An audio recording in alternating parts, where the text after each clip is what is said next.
dedicated to each and every one of you who appreciate a great glass of wine. You know what I mean? It's Monday. Let's raise a glass to the beginning of another week. It's time to unscrew, uncork, or saber a bottle, and let's begin exploring the wine glass. Welcome to a special live episode of the podcast recorded on location at ZINposium, a Tale of Two Zins, an immersive seated masterclass created by true Zinfandel lovers. In this episode, we take you inside this incredible seminar featuring two outstanding Paso Robles producers, Guyomar and Brochelle, as they share their stories, philosophies, and some truly remarkable wines. Because this episode was recorded live during the tasting, you'll hear the energy of the room throughout, clinking glasses, conversations, and the ambient sounds of guests enjoying the experience right alongside us. We wanted to mention that upfront because while there is background noise, there is all part of the atmosphere and authenticity of being there in the moment. And what a moment it was. This seminar was thoughtful, engaging, and full of insight into the beauty and diversity of Zinfandel, with incredible wines that made this tasting especially memorable. So pour yourself a glass, settle in, and join us as we revisit ZINposium, a Tale of Two Zins. Give me the red wine. Hey everybody, I'm Lori Budd, a UC Davis winemaking program, Spanish wine scholar, sommelier service, champagne and Cote d'Ivoire specialist, and a WSET Level 2 graduate. You can find Exploring the Wine Glass on all the socials, as well as your favorite podcast catchers. If you haven't subscribed yet, now's the perfect time to swipe, subscribe, rate, and review. Stay in the know about all things wine by visiting my website, exploringthewineglass.com. I promise I'll never tell you what to drink, but I'll always share what's in my glass. Even in the Bible, water gold. You know, where Rochelle and I come from and how Rochelle started. And that is the wine to your very left. The very first wine to your left. So this is, are you talking about wine yet or not yet? Yeah, Or am I going too fast here? I'm gonna slowly sip this. We're gonna get into this first one in just a moment here, but just take a little bit. We just want you to get, we can. We're trying to look to some of the history. Yeah, so anyway, that's the first wine that we'll get into. So, you can kind of see, I grew up in the Central Valley, Clovis, Fresno area is where I grew up. And grew up in kind of in the farming industry, raised beef cattle, and we also farmed pigs. And you can look at my facial expression. I don't like pigs now. I had to pick those damn things during the summer. But and then I migrated over here to the coast, and I went to Cal Poly. So it was far enough away from home, but close enough so that I could go and get my laundry done once a month. And Paso Robles was the town that I would drive through, and who would have ever guessed back then that this is where I would have my roots, and we would plant a vineyard and grow our grapes and raise two boys and whatnot. It's kind of surreal. I mean, I literally moved right through Paso, and it was pretty much when I came through here, it was a one-horse town. It was, it was a lot of, just alfalfa, guys running cattle. Downtown was cobwebs and police signs, like in all the buildings. It was crazy to see the transformation. I think we had Boosie's on the Park, which is now where Happy McGregor's is at. You had the Inn, it was an A&W root beer right on Spring Street. It was crazy. It's like transformed. But that's kind of our history. And then we planted in 97, and in 1998 was, we're on the hills. 97, 98 was crazy amount of, it was El Nino, and it was crazy amount of rain. And this gentleman here helped us plant the vineyard, kind of lay everything out. And that's an important piece to this, to the project is, road direction with where the sun, rises and sets and wind direction. And so he was, he actually, when he was little, he ran into our hills that were, so he knew like our plot of land. He ran through it was all almond trees, or he used to call them almonds. So we got linked up with him, and he helped us, like literally lay out the vineyard. I mean, I was 27 years old, and I was classically schooled at Cal Poly, thought I knew everything, and then he shows up, and he's like, no, you don't know crap. I'm gonna teach you, and it was awesome. So And then in 2010, we opened up our first kind of retail establishment. So from 98 to 2010, Michelle and I, what we call BK, before kids, we get on airplanes and we go visit markets. So we were in places like Florida, North and South Carolina, Chicago. We actually went to Hawaii a couple times. We had a distributor in Hawaii for a bit of time, and that was fun. Yeah. So that's how we sold our wine. And then in 2010, we decided to open up a tasting room. We had so many people just continually asking us, to come visit, and so we finally made that happen. So that's kind of a rundown, and then obviously here we are in 2026, and gosh, it's been a road, it's been a ride, but we've been so blessed to be able to do what we do. Wake up every day, and wake up in the middle of the vineyard, and just do what. And have a really hot husband who's a winemaker. I can't get any better. Yeah, so that's kind of the nuts and bolts of trivia. Brochelle is, some people don't actually know that. I just told somebody the other day they didn't know. Like, how'd you get the name? I'm like, Brock and Michelle. But I guess it's not so apparent. The running joke is Much better than Miak. And the running joke is I come first, BRO, but then she has more letters. But you're BROC, so we yeah, but that's what I said, but you have more letters, I guess, when you add it all together. But anyway, that's kind of the running joke. Anyway, that's fun. So, so we'll kind of get into the wine next. We kind of talk about the vineyard and obviously the wine that you have. And so again, it's all the way to the left. And so we planted, like I said, in 1998. Fast forward, what is in your glass is 2024.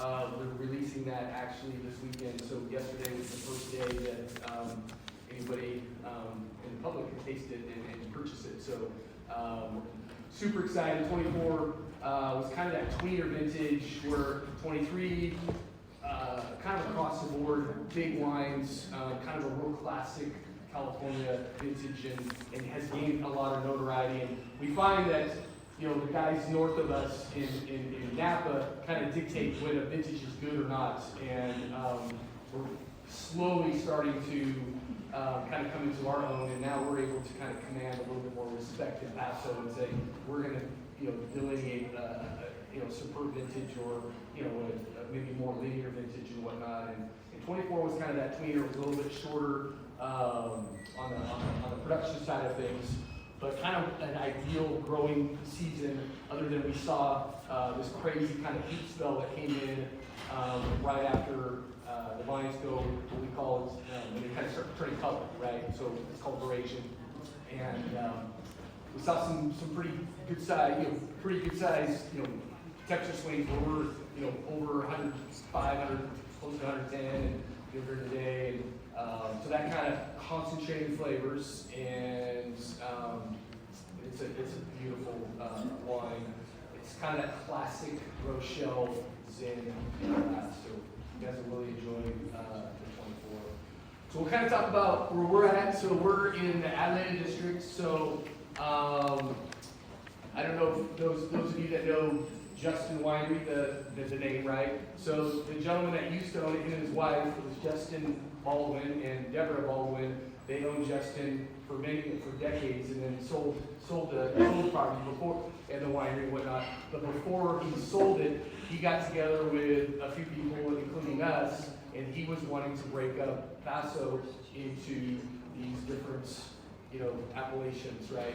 And so you'll find, so when Ishka will talk where he's at, and in each appellation has a very distinct soil structure, very distinct microclimate, right? So where we're at, we're pushed up right against the San Lucia Mountain. We're at the base of it. So from where our vineyard is at to the Pacific Ocean is literally about 11 miles. So we're literally only 11 miles to the Pacific Ocean. But what separates us is that San Lucia Mountain range, and that's what gets us so hot during the day. We'll see temperatures, well into the hundreds, and then at night we're down into the mid-50s. So it's literally a 50-degree, 45 to 50-degree temperature swing, and that's what makes Paso very unique. in, most wine growing regions, you don't see that diurnal shift of 45 degrees. Conversely, like you go up north, like Napa, their diurnal shift is, maybe 15 degrees, sometimes 8, 10, 15 degrees, that's it, from day to night. That's why Cab does really well up there, and they struggle with some of the varietals that do really well down there, like Zinfandel and some of the Roman varietals. That temperature inversion, hot during the day and then the cooling off at night gives the vines an opportunity to really just like go to sleep and relax. And so they're not building sugars during the night where the temperature was above 60 some odd degrees. They're still accumulating sugars. And so when you end up you get pushed into the valley, that's where they end up. And so, there's guys that are in the valley, and Zinfandel's been growing in the Central Valley for forever. And you find a lot of those zins for most vintages and most years are flabby and are kind of interesting because, they don't see the drop off at night, with the temperature swing. And so the vines are constantly accumulating sugar, and so they're kind of trying to figure out this dysfunctional, like, when do I pick? Is it ripe, not ripe, is it overripe? And the acid never kind of comes in line with maturity. So Paso is literally one of the only places in the world where we see this crazy from day to night temperature swings. So in the Atlanta district, you can kind of see we push a little bit north of downtown Paso, and then all the way to the out towards the Pacific Ocean, and so you kind of get a visual of kind of where we're at. And I need to probably talk to whoever put this thing together because I don't see Zinfandel. Right, exactly. Who's in charge of putting this together? Wine Folly. Wine Folly? I need to figure out who's in charge of Wine Folly because that. It's a folly. It's kind of in the name. That's not going to work. Because I mean, there's a number of us that are in Adelaide that in Richard Tourette, his vineyards.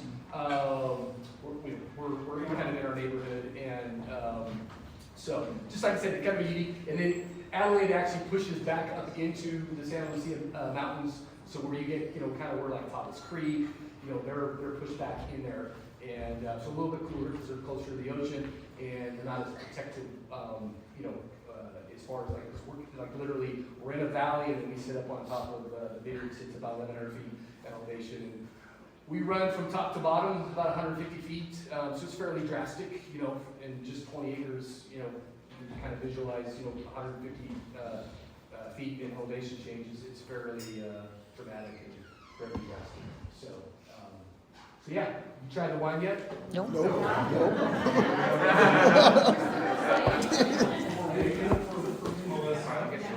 So let's get into it. Kind of pacey group.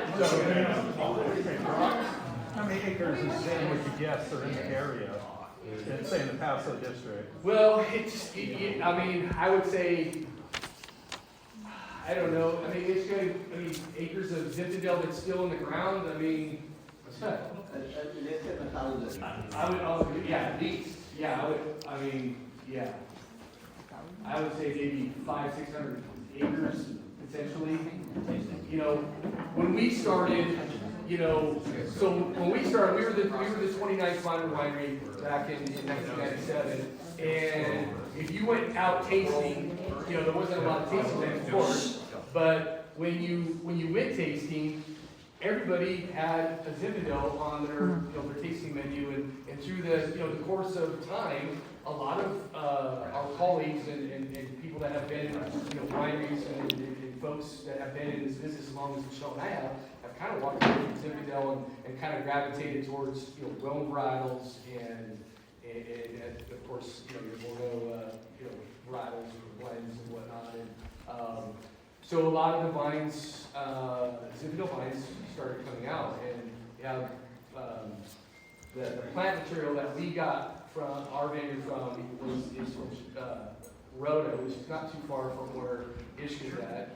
And this new group came in and purchased the property, and if I'm not mistaken, they ripped out all those vines. Yeah, all of them. Wow. I mean, these were vines they were all head trained Zinfandel.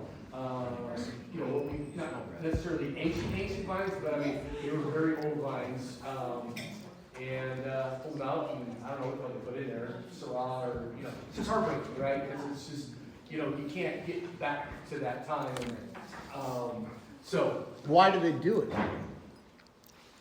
Well, I think everybody's trying to chase the upper echelon of what they think. So, we started at the same time with guys like Justin Smith, Saxon, right? And that name may or may not resonate to some of you. Justin Smith, basically the same age as me. They're in the Willow Creek district. Started making Syrah. Got a 100-point wine from Wine Spectator. I don't even know, was that 01, 02 or something like that. So he's kind of a darling child. Everybody's been kind of trying to chase his formula, and we always joke. I mean, Ishka and I will always joke.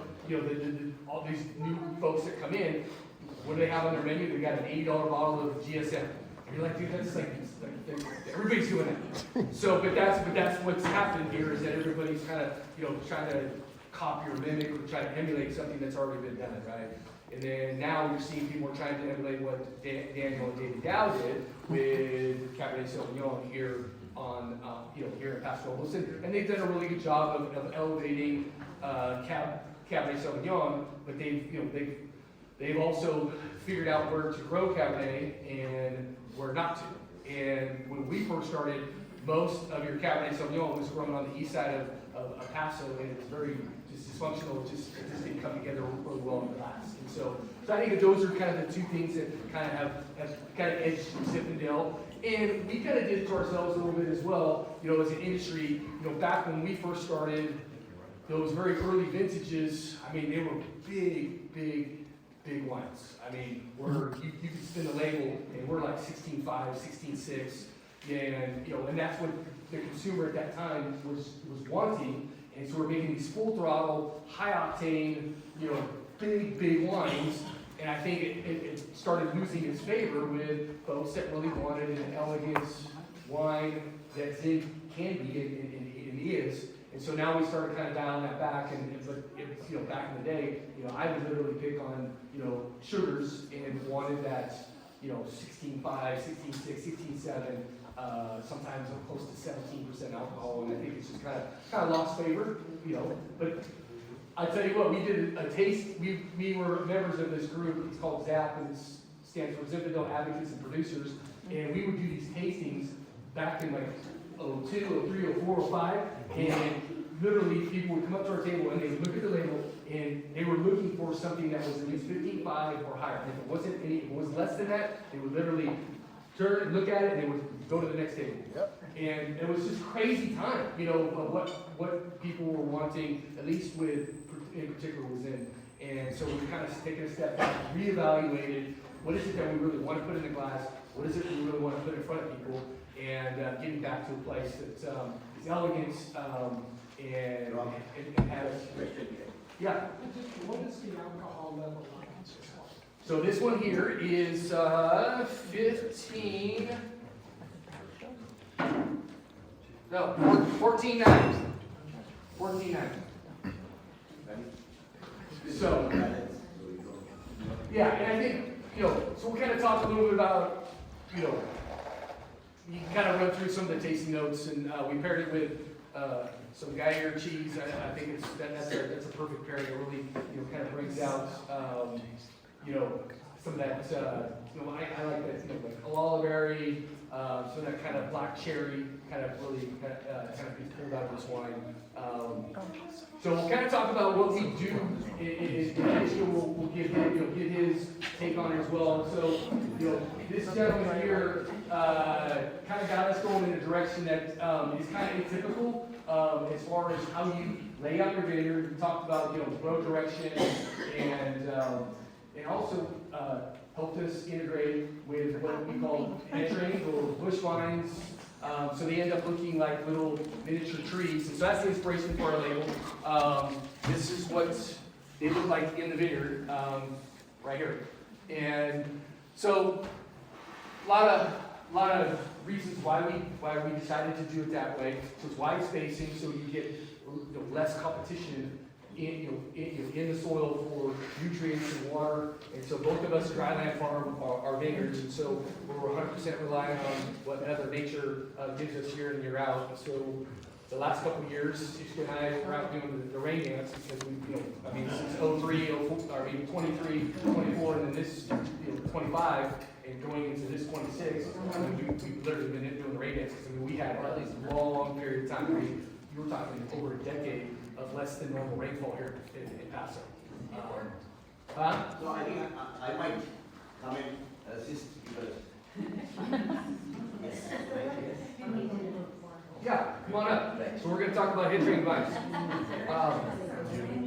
So I'm going to turn it over to him. As you probably heard my voice a little bit. So, but there are some important aspects to head training, and I'll let you speak to that. Right. So I'm a professional farmer. That's what I do for a living. I farm. Zinfandel is the American heritage grape. When we speak about Zinfandel,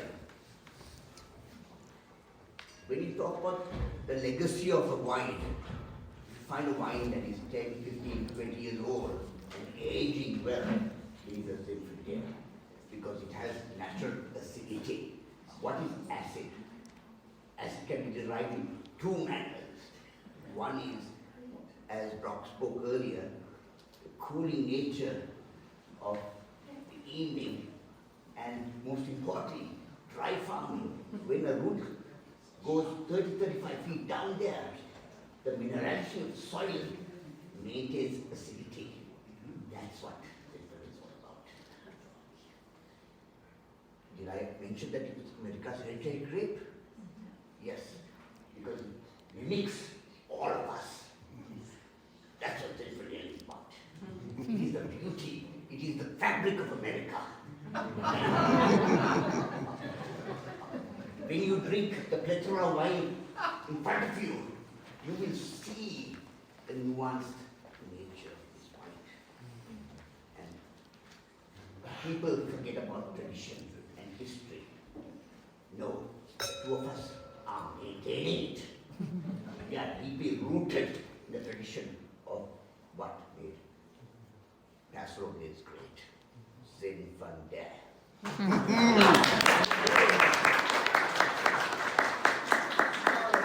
Gosh, how do I top that? You can't. He's not passionate at all. I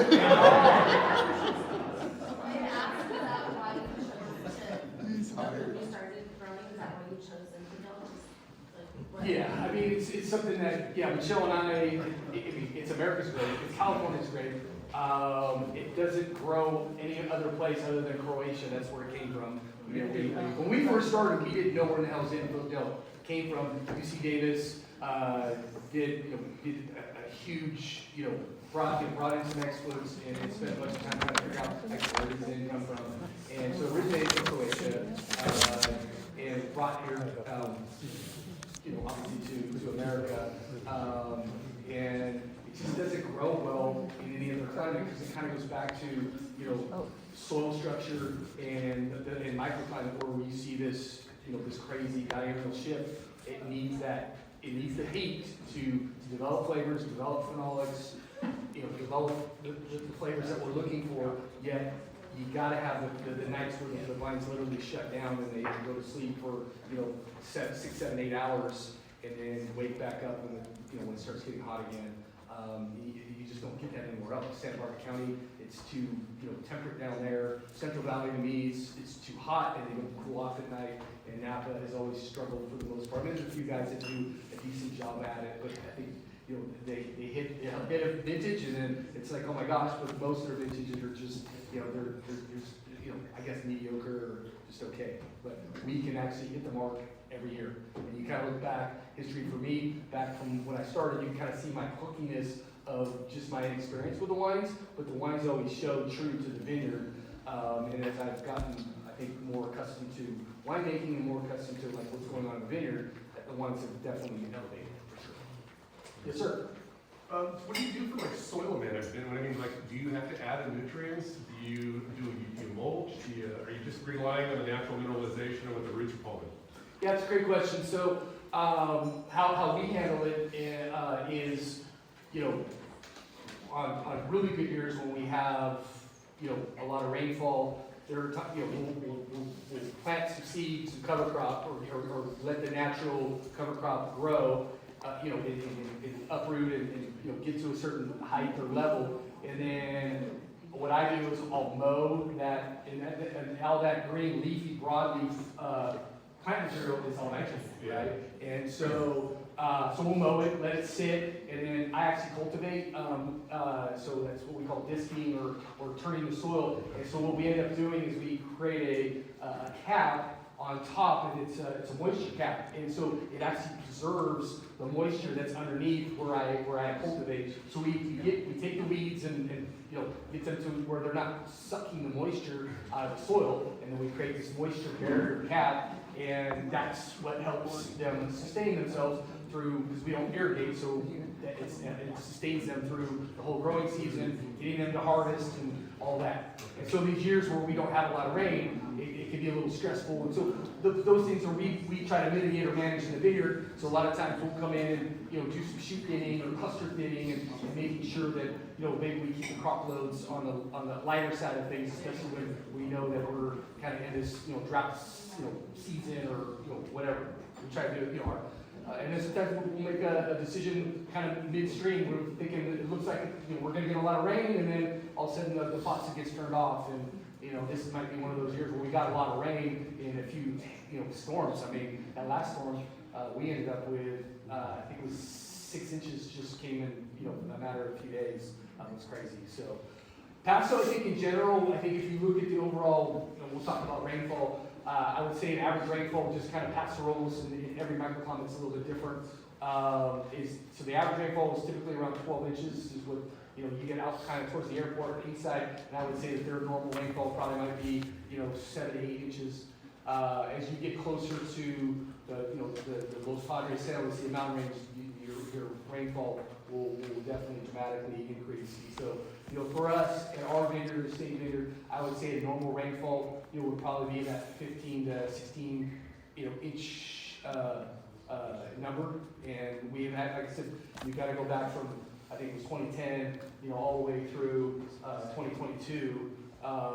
You know, most of those years were less than 15 inches at our place. And then you look at like this year, we've accumulated, I think, about 28 inches. So, so just, yeah, I mean, you're just relying on Mother Nature, and just, you know, talking what, you know, what Ishka's talking about is like having that traditional farming, you know, being good stewards of the land, right? And so, yeah, you know, both organic, you know, operations and those things are, you know, those things are important to us. You know, you got to build back in what you're pulling out. And I think that's a great question because, you know, a lot of times we see a lot of our colleagues are putting a lot of inputs in, you know, that are synthetic or manufactured inputs to try to mitigate whatever problem they have. Because if you don't do your damn job in the vineyard, then you're going to have problems on the other side. You're going to have to use some sort of synthetic product to get yourself out of it. We hear that a lot. We see that a lot. You know, but yeah. You talked about grape coming from Croatia. Can you talk a little bit about the relationship between Primitivo and Zinfandel, if there is any? There is, yeah. So I mean, Primitivo is kind of the plant material or the mother vine of Zinfandel. So there's a direct relationship to it. Absolutely, yes. Yeah. Genetically, it's the same as the Croatian one. Yep. So Zinfandel, Primitivo, Sinonia, Kashkalansky, they are all the same grape. I have that up there, but it was too many letters. I think the last time we did that, we had a little quiz, and how do you say that? It's actually not that hard. Croatian, I don't speak Croatian, but the rules are very clear, unlike English. English is impossible to pronounce if you don't speak the language. But Croatian, if you know the rules, you can sound like you're an expert. But I beg to differ.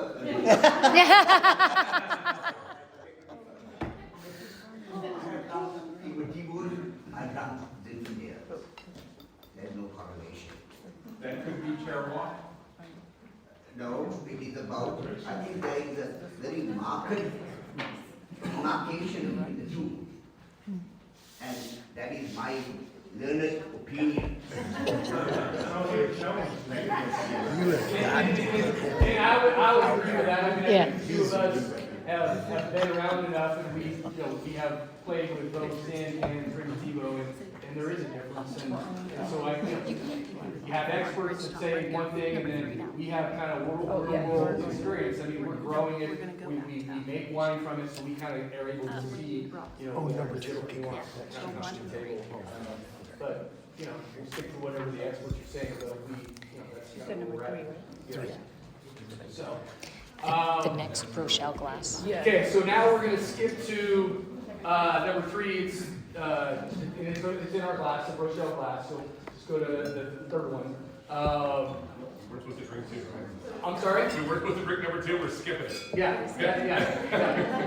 Mhm. So it's in the Brochelle glass, so the third glass is the Brochelle glass, so you'll see, as you smell, if you smell, you'll get Totally you should be able to get a radically different nuance on the nose, and so this goes back a vintage. So this is 2023, and it's actually our rear stop reserve. So this ends up being a wine club member only wine. So those of you that are in the wine club know this wine, and may or may not know some of the history behind it.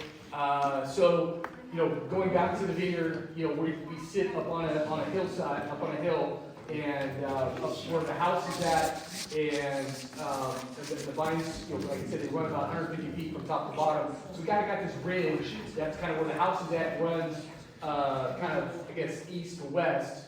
And so we picked that separately. Obviously, ferment it separately, and then obviously barrel it separately. And so that's kind of the first unique aspect of it. So, and it's in this deep limestone, so it's chalk rock, and so the vines struggle year in and year out, no matter what rainfall we get.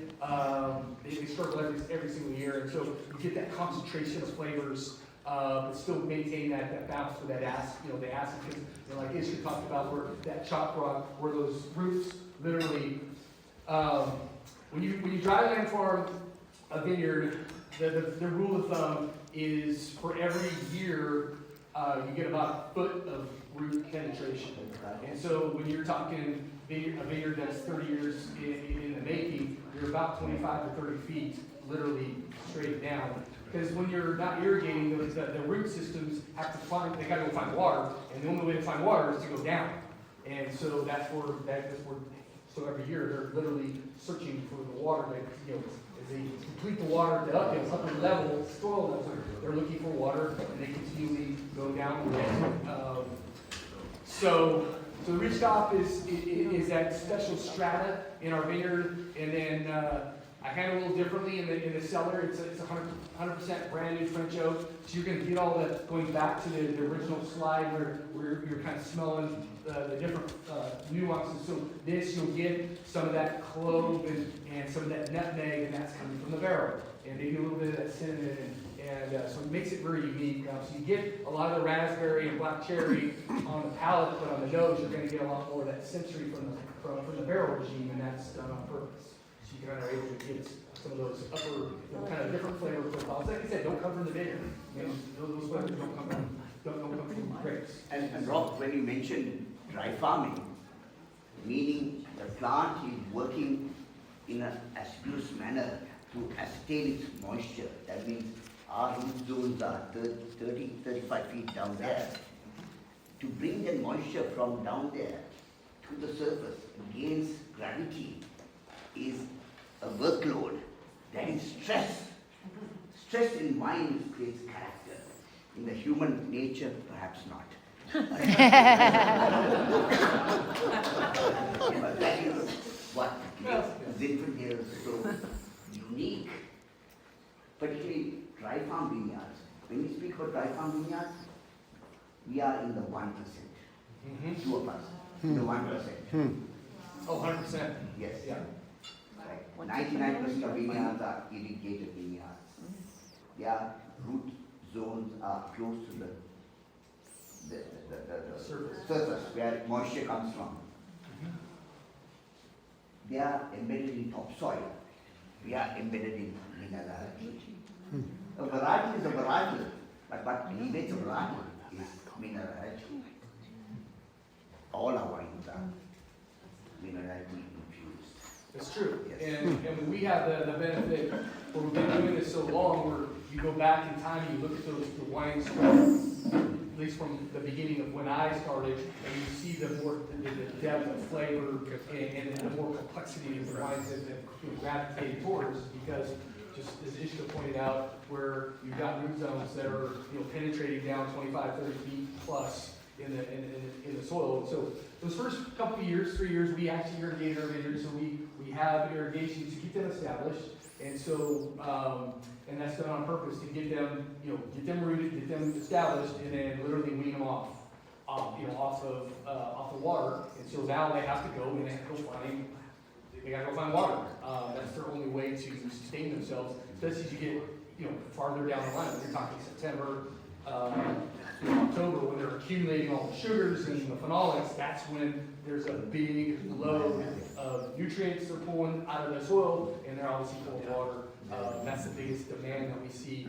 Typically, is flowering is a huge demand with nutrients and water, but normally flowering is usually kind of that late April, first part of May. So there's still a lot of moisture in the soil, right? But then you get to September and it can be pretty dry, and so that's where they're like, they gotta go find water, and they do. It's crazy. So. How did you make that decision when you first started? Yeah, so Michelle and I went, we were young bucks, and so we always talk about, city girl meets country boy. And so when the two of us got together, I was actually, I was involved in a brew pub, and I was making beer and managing and running this brewery back in the day. And It takes a lot of good beer to make great wine. Yes, it does. And I am subscribed to that, especially in September and October. But the two of us, so she came into the brewery one night, and we kind of, we hit it off, and obviously. And so her growers were going to Napa, and I studied grape growing and winemaking when I was at Poly, but they didn't have like a degree in either one of them. So I think I took 2 classes in enology. I think it was like 2.5 classes of viticulture. We planted a Guyomar and Brochelle Vineyards at Poly, whatever the hell that was, 93, 2.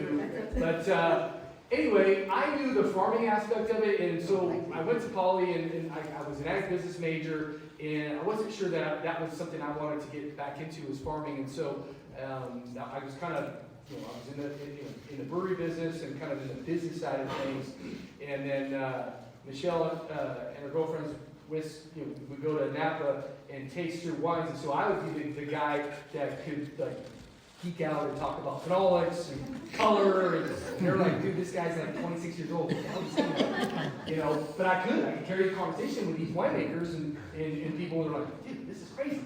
But I got to see this side of it, and I'm like, oh, this is kind of fun, And so about 2 years, so us dating and kind of figuring out what we wanted to do collectively, we decided this is what we wanted to do, and bought our property in 1997, and well, we came tasting to Paso because, like, when you went to Cal Poly during that time, you didn't go to Paso for anything except for maybe the fair. During the fair, that's the only reason you go to Paso. And I would say, God, there's some wineries there. Why don't we go taste it? Oh no, we don't go to Paso. And I'm like, I had no preconceived notion. I'm from LA.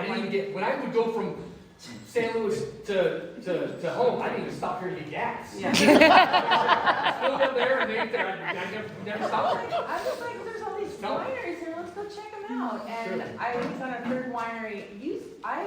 It's Everly, right? Yeah, it was Everly. My memory was Everly. We had a Zinfandel there, and we're just like, what is this? Well, it was 1995 vintage, and this gentleman was growing grapes, and he grew grapes for kind of a couple different operations locally. One of them was Everly. Did I do something wrong? Rosenblum, and that's a label that kind of really elevated, Richard Strett, his brand, in his vineyard.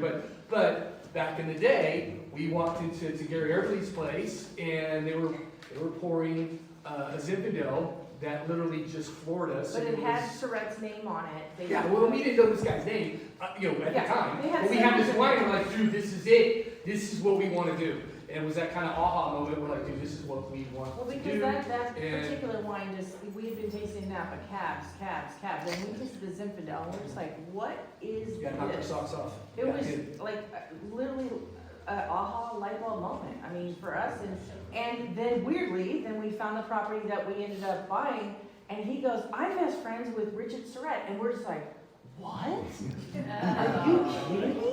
And we're just like, I need to come up with this conversation. Well, yeah, Ish and I have similar stories and probably not similar stories with Yeah. Richard Surratt. so- Right. We can't speak about Zinfandel without utilizing the namesake of this grand man, Yes. because he was the masterclass, the godfather of what we call head-trained dry farm Zinfandel. Now, when there was a person who was able to function a vineyard, create an elixir, and every wine in today's lexicon is manipulated. Those were the old world wines where the vineyard spoke. The vineyard spoke. Wines were made in the vineyard, not in the winery. This is what you must understand.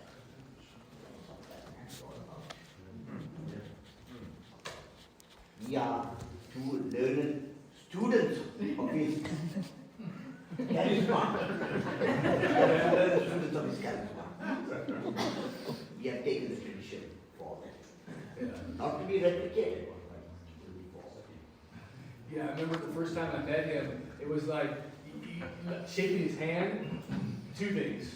One was it literally felt his callus, it felt like you were shaking his hand, like you literally just grabbed some dirt and shook your hand. And then the second thing that came, so you felt that at first, and then he grabbed it with such flipping, like, I'm like, I tried to show that it hurt, because I was like, oh. And I grew up with, my dad was like, you've got to have that firm handshake, and I was like, dude, I never met a guy that. Okay, but have you ever tried to arm wrestle Richard Surratt? No, I knew that. No, I knew that. He didn't know better. Yeah, no, right. I broke my arm. Yeah. Well, after the handshake, I was like, I'm not. He was like, no way. Yeah, no, we got some great stories, and so, and Richard was in our, where he grew up, the house he grew up in is actually not, it's right down underneath where we live, and it's actually part of this winery called Copia, and the house is kind of right next to where the winery's at. That's where Richard grew up. And so he ran in, like I said, ran in our hills, and we're like, we sit up and we look down and we see, Copia and all that. And but yeah, Richard. So he had vineyards that were in our neck of the woods, and so he would be in town doing something, and then there were times he would come to my front door, and I knew the color of his truck. And there were a couple times I just got on the quad and I went to the farthest corner because I knew I was going to get yelled at. So he was kind of like my second father from that perspective. But yeah, I mean there were times that he lay in me.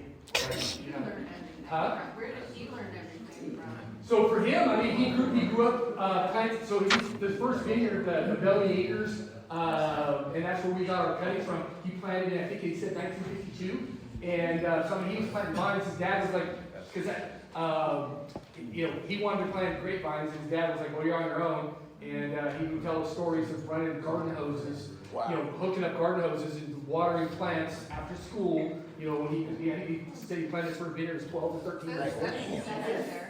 So he was a brilliant man. He got a scholarship to go and play football at UCLA, but he was a product of the Depression. He had to stay on the farm and work, satiate his parents. That is what That's right. He Forgot that story. I mean, he would have been a football playing, he was a brilliant man. Yeah, but he had to work. And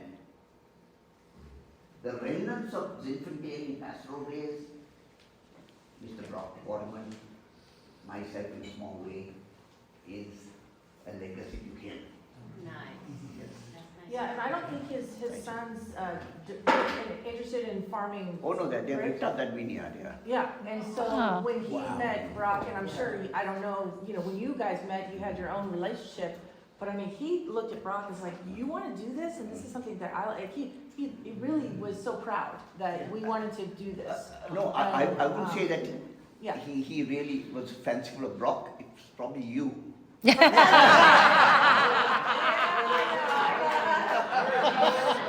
is no question about that. Yeah, Richard. There were a couple times, I had to run interference. Yes, Richard was, Hey, he liked the ladies. We were downtown in Paso, there's this Vine Street. And so we lost my dad at a very young age.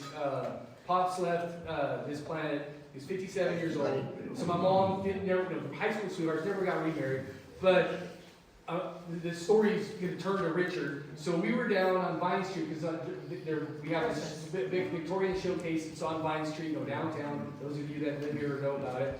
So I don't know, this was probably 10 years ago or so. And Mom came up. She lives down in Rio Grande. And so we're sitting at, was it Norma May's house or somewhere? At some Victorian house right there on Vine Street. Mom's with us and stuff. So we're sitting down. And then I'm talking to Richard. And then I turn around. And then I said, turn around. And he's hitting on Mom.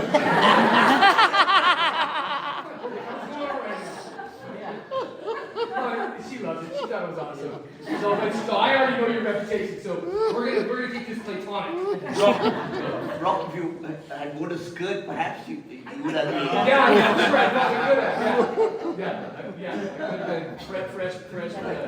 fresh meat there or whatever. But yes. So I have another question. Absolutely. I appreciate the stories that you're sharing about Richard Surratt and your relationship with him. I mean, another family that had a lot to do with the cultivation of Zinfandel in the last century was the Ducey family. Mm-hmm. So, did Richard Surratt have connections with the Duceys? Not really. So when we talk about old world Zinfandel, so the Duceys, the Pezentis, and the Rodars, three old school avenues of Zinfandel. Richard Surratt was a poor, penuried farmer. He didn't have the gravitas and the name recognition as the other three did. So those are the ones today that really, when we speak about Paso Robles, the Zinfandel, put Paso on the map. Ducey, Pezenti, Roda. Roda is gone, Pezenti is in disrepair, Ducey does exist. But we are the last living legacy of Richard Surratt, who was parallel to that arena, but didn't have the recognition.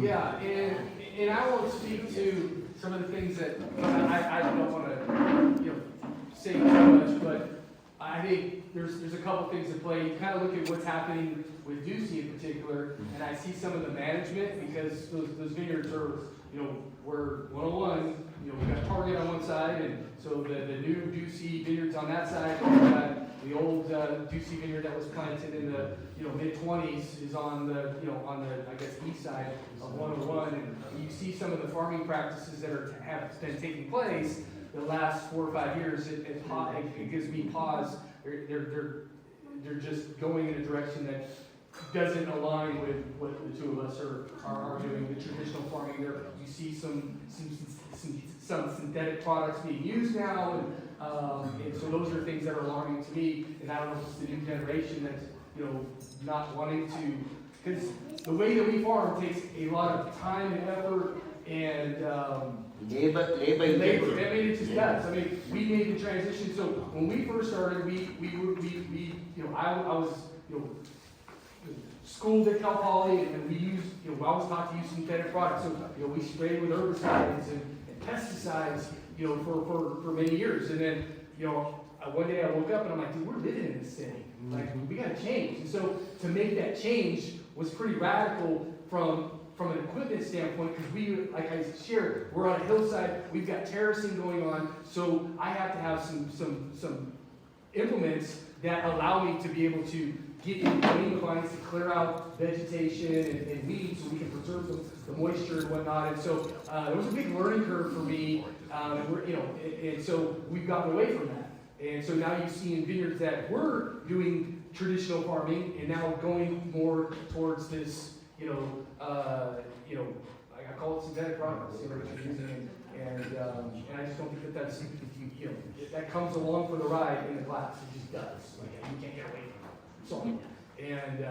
So I think there's that, and I think part of it, Richard kind of beat to his own drum. So I think he felt like sometimes he was kind of the redhead stepchild or shunned from the Ducey name. Not that I don't believe the Duceys ever gave up that vibe or that aura, but I always felt like he was kind of in the in the shadow, right? The reason why I asked the question it's a great question.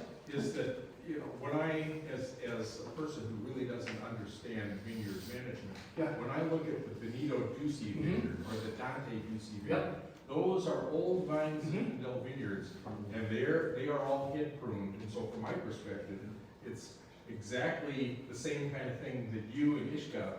Yes, it is. Yeah. But I'm not aware about using any sort of synthetic products on vinyls. Yeah, because they're planted where they can cultivate both ways, and we've noticed over the last few years that they're now spraying in between the vines and not actually cultivating. And it was shocking to me because I'm just kind of like, you've gone all these 20 since 1920, and you're in this thing over 100 years, right?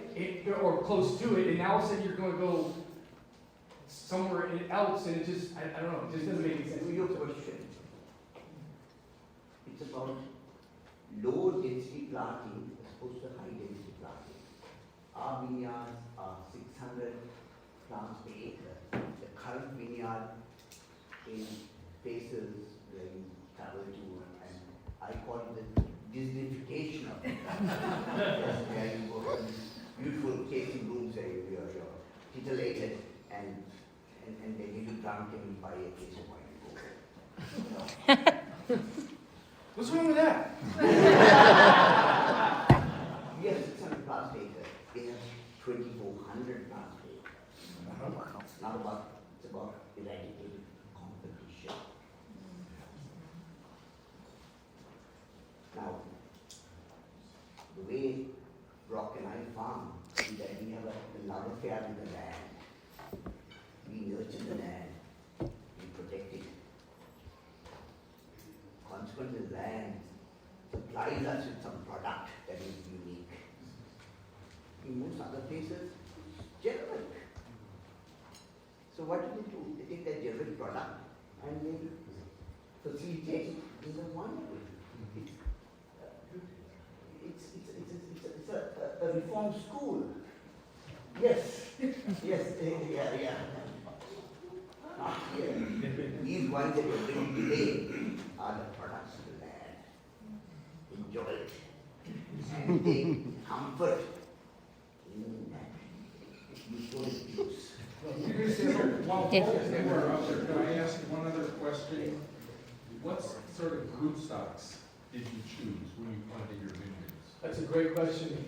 We went in a different direction than he, and I'll speak to what we did. So, we did soil testing, and, we're very limestone calcareous dominant, and so we ended up going with rootstock, and the rootstock is called 110R, so very drought resistant and plays well with rocky, kind of nutrient deficient type soil structure. So that's the direction that we went. So we actually planted the rootstock, let that get established, and then we actually what we call it's called green grafting. So we brought in a crew that actually grafted in the fields rather than being grafted in a nursery. And, Wow. that's how we established our vineyard. So that was our. I, on the other hand, was a lot more gold and had less money than still today. So I went on my own routine. Oh, wow. Zinfandel's own routine. Yes. So all my Zinfandel is, I have noticed, as put it this way, there are 400 wineries, 40,000 acres of grapes grown. I consider myself to be last. Drop my question that I consider myself to be the last remaining individual who still actively farms those vineyards. I learned from the grandmaster. I'm on my own routine. I feel there's a greater gravitas from planting on your own routine, because when you plant on rootstock, there's an impediment. There's Chinese, that variety. Are you at all worried about philosophies? I only lived for 20 years. I mean, another big dilemma. Wow, what a legacy right there. No, some years of problem. You go to his house, I mean, you're giving them full sanitation from head to toe. Yeah, you're not allowed to. Ishka, stay up here, because you're Ishka. You're up next. Oh. Yeah. Can I?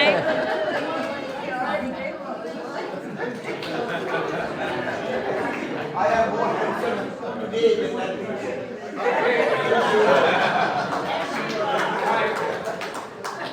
Yeah, I think this, yeah, exactly. So we got 2 questions, and then I'm gonna, again, I'll turn the floor over to you, so go ahead. All right, so I'm part again, part and parcel of vineyards, similar to Rock and myself.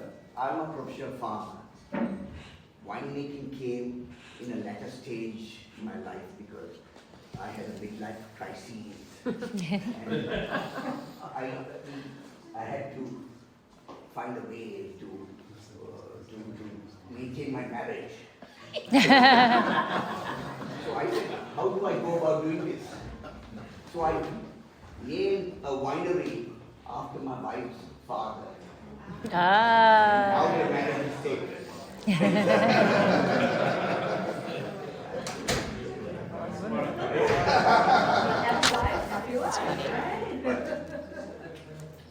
But again, I'm a proponent and as I said, I'm an immigrant to this country. I have worked, my kids are in places that no one should be. They are acclaimed and persevering, but I'm tethered to the land. Ironically, when I first arrived here, I thought I was going to be a gentleman farmer. I envisioned myself in a nice white linen suit, sitting on the veranda, sipping my gin and tonics, 10:30 in the morning, snapping my fingers and getting the work done. That memory has failed. As I said, 400 winery, I'm the last remaining individual on this farm. So farming is the enterprise of mind. What you drink is the effort, the armpits, the perspiration. The individual, this is what wine is about. It is not it is romance today, but yesterday it was hard work. It was hard work yesterday. Now, all of you should appreciate that when you drink a glass of wine, who was that person behind that glass of wine?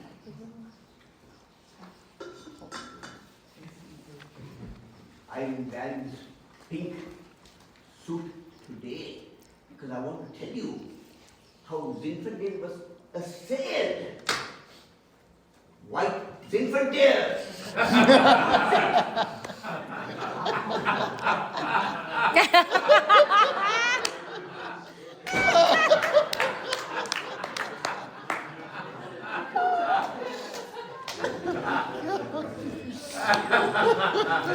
Hey, I got some in the truck. No personality. I love it. Hey, it's good. Here's the bread, man. No, my He's done. He's done. He's He done. dropped the mic already. All right, so if we're rocking.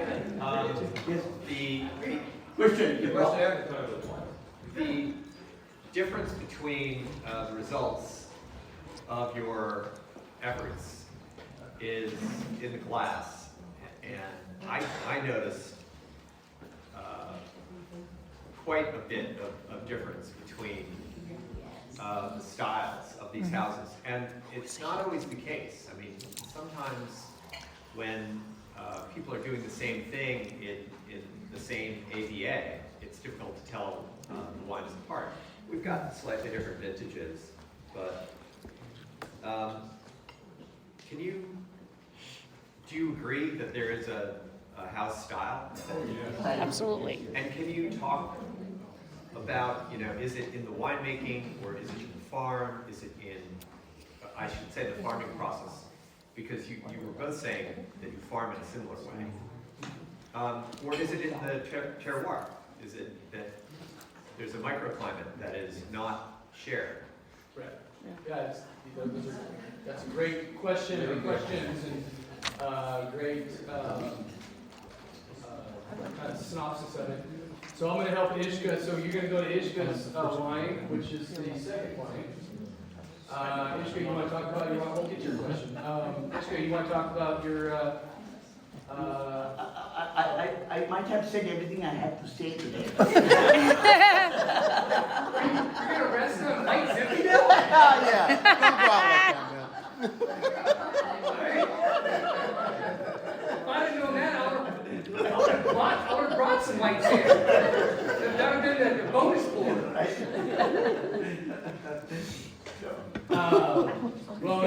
So he's got. It's like, there it is. What's going on with the oblique. So we'll kind of talk about, yeah, I mean, stylistically, the wine should be and will be different. We're in two completely different, microclimates, and I think, kind of going back to that conversation that I was talking about when Justin Baldwin and some of these guys got together and broke up Paso. He's back. I think the two of us felt like, it should happen. I agree. I think it was premature and probably shouldn't have happened. However, it also does speak to the difference of like the Willow Creek, where he's located and where we're located. And that's almost 10-15 degrees difference. Yes. So Paso was just an emerging wine appellation. You said you were done. Then once upon a time, the powers to be changed and subdivided into 13 districts. The rich against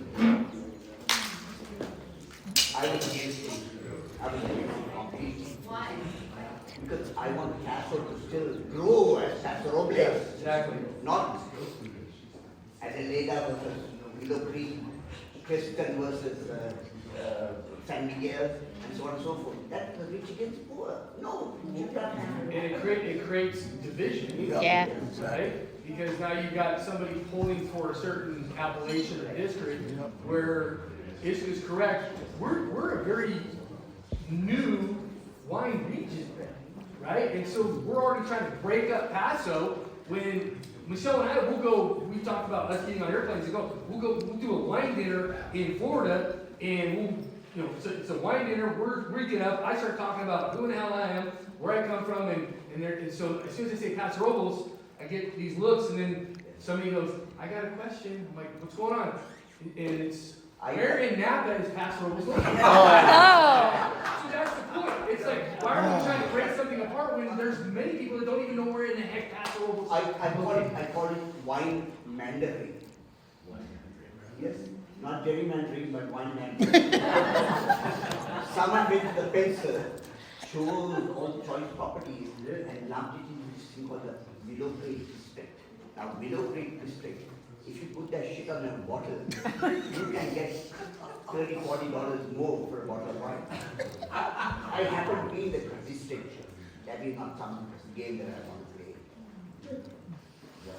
But it is true. It is true. I mean, Just a Beverly Hills. yeah, and I think you find, you know, the appalachians that have kind of percolated to the top has been Willow Creek, Adelaide. But I mean, in all honesty, there's a reason why, is that those are the areas that we should be growing wine grapes and they do very well, where you kind of get east of, you know, like Australia. I'm trying to think some of the other districts. Geneseo. Geneseo. And again, not to you know, to kind of, like I said, and I'm already starting to do it, you know, and you know, where you have distinct little, you know, climate and soil structures and whatnot. So kind of speaking about, to your question about house style, and so, you know, you kind of picture, like, going back to some of the things I talked about, you know, where we're located, we're kind of northwest of Paso, and Paso back in the day was, you know, planted, a lot of west side properties were planted to almonds or almonds and walnuts. And so, where we're at, we're literally planted in the middle of all these almond orchards. So that was actually, that was what was on our property. So I pulled the almonds out and planted grapevines. And so we always kind of get this, what I call a little bit of orange blossom or a little bit of toasted almond shows through the Brochelle wines that are estate, and it's that terroir, it's kind of that house style. And so when you think of like Australian wines, in Australia, they plant vineyards, and then they at least out like in Adelaide, in Barossa, they got these crazy winds that come in and create issues with the growing cycle, with shatter. So so what they've done is they planted these huge eucalyptus groves, and so when you taste through a lot of your Australian wines, the first thing that you smell is eucalyptus. And it's a fat, it's the oil that's coming through and being transplanted through the air. And so their wines, depending on where they're planted, you will pick up some of that eucalyptus. I'll give you kind of a crazy story that kind of talks to terroir and where you're located. And this isn't a fairy tale or fun ending to the story, but so we all know, those of you that know Napa is divided by, it's got a valley, right? You've got hillside vineyards on the east side, you've got hillsides on the west side, and so you've got 29 and Silverado Trail are the two roads that run right up the middle, right? And I was reading an article where somebody was talking about, I won't talk about what the winery was or is, but they were talking about that stylistically and their wines were having this weird flavor that kind of came to the table in the last like 10 to 15 years, trying to figure out what the hell was going on. And so we have technology now, talking to kind of what Ishka was alluding to, or talking about how we can manipulate wines, manipulate the vineyard, and try to get some sort of end product. Well, they're trying to figure out what the heck was going on in this vineyard. And so they started running it through a glorified reverse osmosis, and they were able to separate out what was going on, and what they were getting in the wine was what they called and considered smog or car exhaust. And so when you think of Napa, it's so commercialized, and there's so many cars that are going up and down the valley that it has actually manipulated the microclimate that's within Napa Valley on the floor. And so that they pulled that out of the wine. They're like, that's what's changed, and you can't fix that. Because you have cars going in, unless you put some sort of cane, I guess, right? Like you're not allowed to come up 29 or the Silverado Trail, but that's facts. And so going back to what Ishki and I believe is that everything starts in the vineyard. You have to be good stewards. You have to be in the right place at the right time, and that's so they're dealing with some of those vineyards that and there's these guys are getting $200-300 a bottle of wine, and they're getting dealt with car exhaust is in high demand. So, but going back to that kind of, that house style, so now that's your new house style. Yeah, but I mean, that's a true story. And, but we have the technology to be able to kind of manipulate things, and I don't necessarily think that that's necessarily a good thing. And I think that kind of goes back to, I think people are trying to put it like the McDonald's, philosophy, like every vintage, every bottle, everything has to taste the same. And I think Ishka and we embrace the nuance of every vintage, puts its stamp. And I love talking about, going all the way back to 1998 and going through those vintages and reading my notes. And we've got, when Bryson, our youngest, was born in 2004, there's some nuances to that vintage that still resonate me and connect me. And that's the thing with wine. Wine will connect that vintage, and it should be different than the one before and the one after. Right. On that note, because you mentioned something that really... I had something good that I mentioned? Wonderful. Now, many of you are fans of a particular wine, right? Year after year after year. How does one attain that? There are two avenues to arrive at the last conclusion.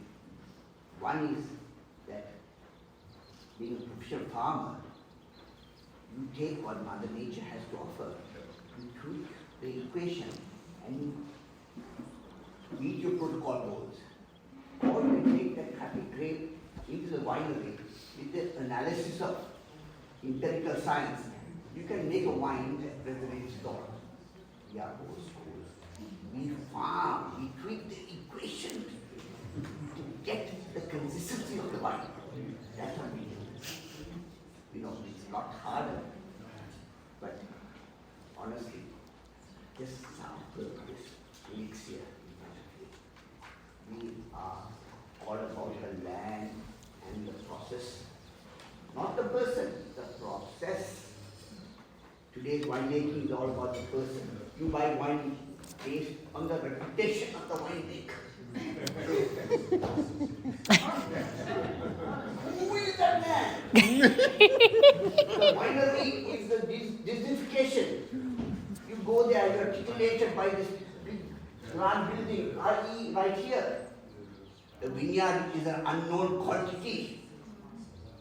Yeah, about the vineyard. Our winemaking process is low and understated. It's all about the repository to house that wine as it matures. The winemaker, nobody knows your name, nobody knows my name. We know the brand. It's because of the vineyard.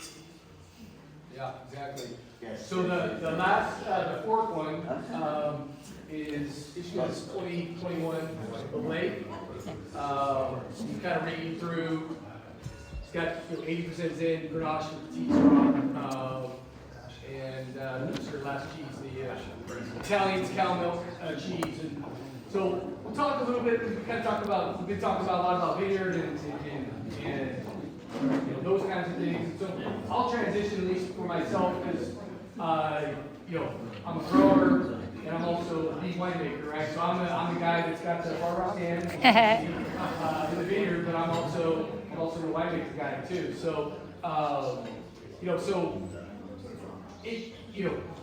as a winemaker, your job starts in the vineyard, and so Michelle and I were fortunate to have that foresight and that from the beginning is that we knew if we wanted to make stellar wine and we wanted to make something that was absolutely phenomenal, we had to own the vineyard, we had to plant it, we had to be in charge of it, and that has run true all these years. And so when I don't do my homework or I don't manage the vineyard right, that's where it creates problems later down the road when it comes time for harvest. And so yeah, those first few vintages, back my second vintage, so 1999, that was my second vintage, and we were picking the front of our property, so it's west facing, ripens a little bit later because it's the afternoon sun, and anyway, we're down by the road, and this gray truck shows up, and whose truck is it? it's this guy. And he comes in, he comes up the road, he doesn't even get out of the truck. He starts yelling at me before he gets out of the truck. He's all, this isn't, it's not ready. Like, why are you thinking right now? It's not ready. And so then he gets out of the truck and starts pulling the clutches off the vines. And he's like, you get to the sunlight, you can see the sun through the berries, it's not ready, phonetically. Wow. And I'm like, okay, well, can we glue it back on? He didn't like a smart ass,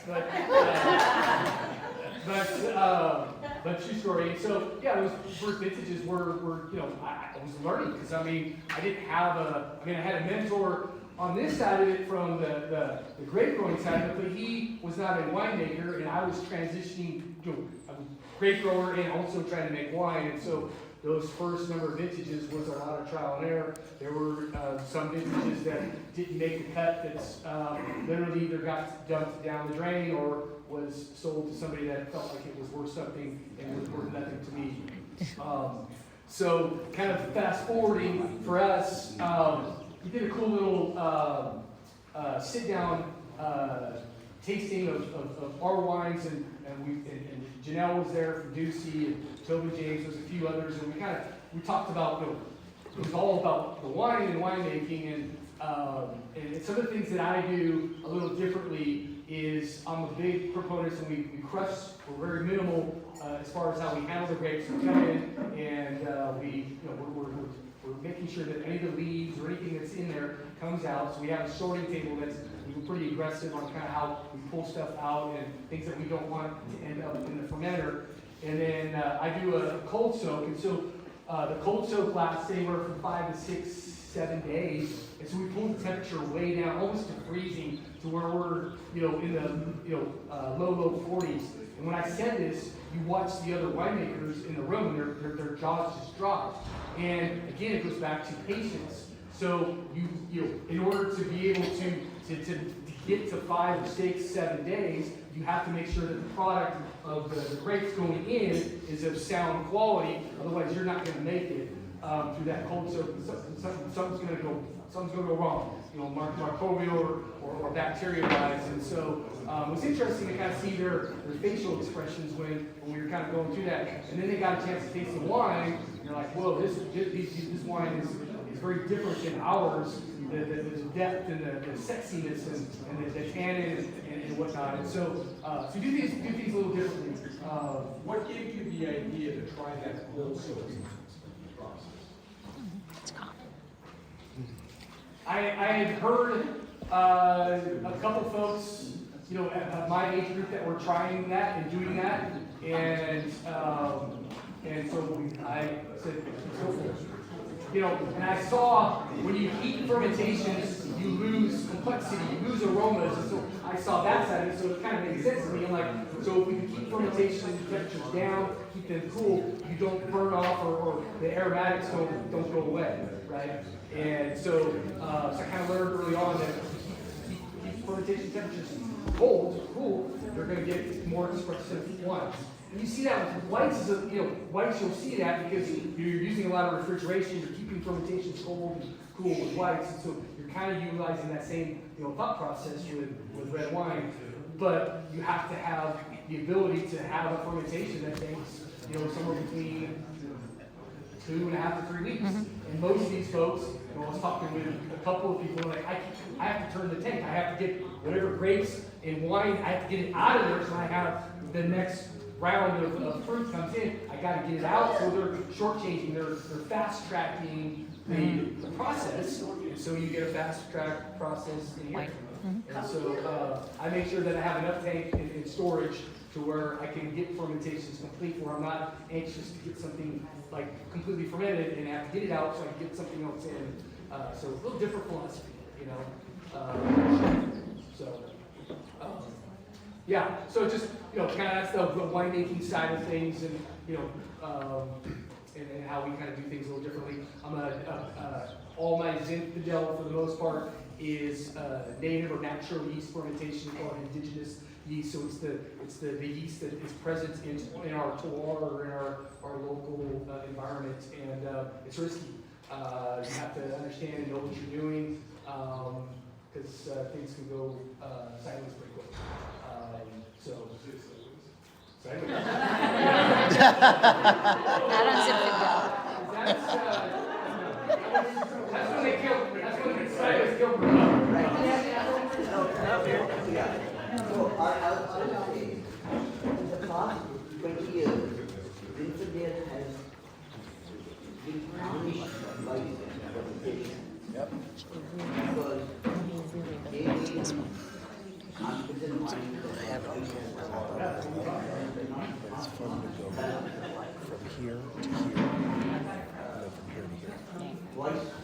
Do you use Zinfandel? Yeah. You have a pink jacket though.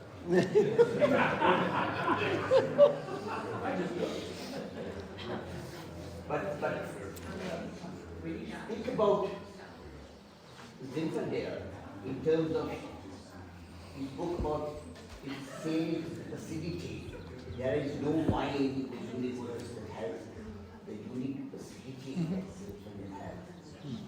But the fact that it was mismanaged was because Zinfandel is the hardest grape to grow and even the most complex wine to make. The amateur attention to the grape has resulted in its downfall, but not amongst us. Because we understand the complexity about how we farm it. Consequently, the alcohols are not euphoric. People who understand there is a direct correlation between alcohol and acidity, right? You know that? Huh? Everyone is nodding? Yes.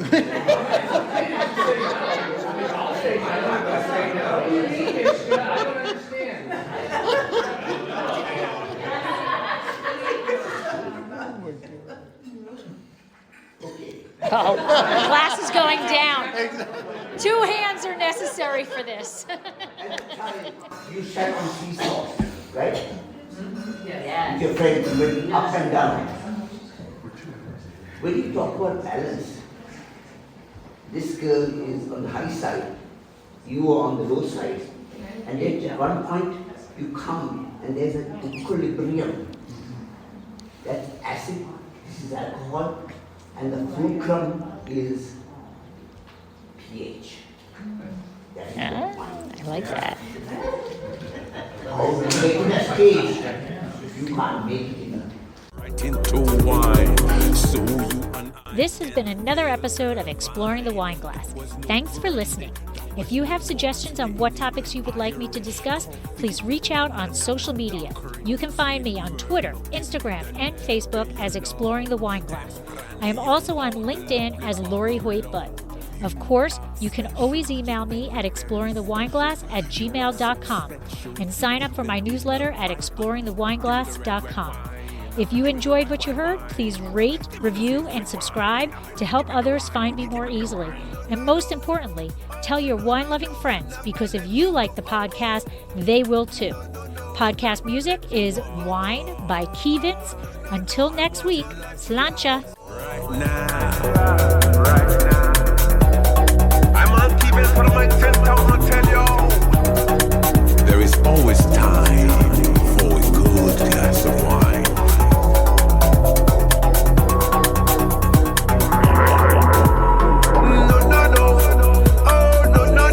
Never let you go, no, never let you go. I want a nice glass right now.